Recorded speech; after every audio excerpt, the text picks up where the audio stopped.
सतसंग मिलल बा बड़ी भागी से सतसंग मिलल बा बड़ी भागी से सतसंग मिलल। यो बबुआ जी का जन्मदिन बा ना, उनकर बहुत बढ़िया भाग बा कि उनके चलते हमने के सत्संग मिलल बा। ई जन्मदिन देखी कैसन बन रहा बा। पहले बहन जी वो गीत गावत रहल का, जो हम जनती की गुरु घर रहे रामा, जो हम जनती की गुरु घर रहे रामा, चरण पकड़ती अपना, चरण पकड़ती अपना, हाथ से गुरु चरण मिलल बा बड़ी भागी से गुरु चरण मिलेला बड़ी भागी से गुरु चरण। महात्मा लोग कहला लोग कि बड़े भाग्य मानुष सन पावा, लेकिन हम ना कहले तो जब हमारे के मिले तो केहू के मिल जाए। लेकिन असली चीज का बा कि बड़े भाग्य पाइए सत्संग। ई सत्संग बड़ी भाग से मिलल सत्संग। आज वो बालक के माता पिता धन्यवाद, उनका दादा दादी धन्यवाद, उनका जन्मदिन के अवसर पर गुरु के आगमन भइल बा।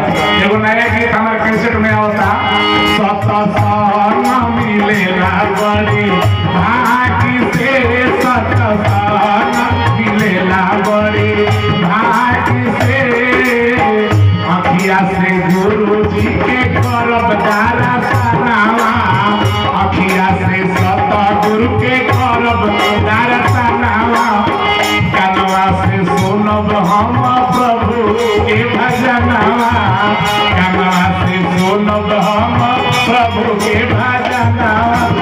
आए सेवा दल के बहन जी लोग जो बेना डोला होता लो, हमने के धर्मांतर बहन जी लोग क्या कहता लो, सेवा करब अपना, सेवा करब अपना, हाथ से सतसंग मिलेला बड़ी भागी से सतसंग मिलेला बड़ी भागी से सतसंग मिलेला बड़ी। जब केहू के घरे लड़का होला बहन जी तो लोग पूछेला लड़कवा के आँख कैसन बा, नाक कैसन बा, मुंह कैसन बा। तो हमारा मनोज भैया से भी लोग पूछले हुए जाके गाँव के जनसरिया के बहन जी लोग कहले हुए लोग का, अखिया हुए जैसे मम्मी जी के, नकिया पापा जी के हो, अखिया हुए जैसे मम्मी जी के, नकिया पापा जी के हो, ललना मुहावा सो जवाया जानत सगरे अजूर भइले हो, ललना मुहावा सो जवाया जानत सगरे अजूर भइले।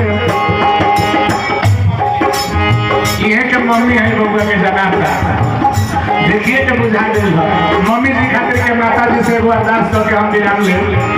एक परिवार खातिर जोड़ी खातिर के का, अरे रखी हसा जाके माता जी से नूरा होसी मोरावा, अरे रखी हसा जाके माता जी से नूरा होसी मोरावा, टूटे न सने ही रखे डोरावा। इस समय के जो डोर बा जौना डोर में हमने के चुनो साहब बना के ले आइल बा, मैं कभी डॉक्टर ना नहीं कहिए बा, लेकिन तबो आइल बारे साथ में। ई प्रेम का कहीं ना कहीं हमारा मनोज महात्मा जी के, हमारा डॉक्टर साहब अनिल जी के प्रेम का ही साथ में। लोग मिलते हैं तो पूछते हैं आपका व्यापार कितना है, और कोई पूछता है आपका व्यवहार कितना है, लेकिन हमारे जनसरिया के अनिल जी से पूछिए कि आपको अपने संतों से प्यार कितना है। ये इनका प्यार है कि हमारे के बलिया जिला से बरखा बुने में आखिरी लाइन दास रखे का, टूटे न सने ही आके डोरावा, संत सब करे लानी होरावा। सब अंजिलों के अरे रखी हसा जाके सतगुरु माता से नूरा होसी मोरावा, अरे रखी हसा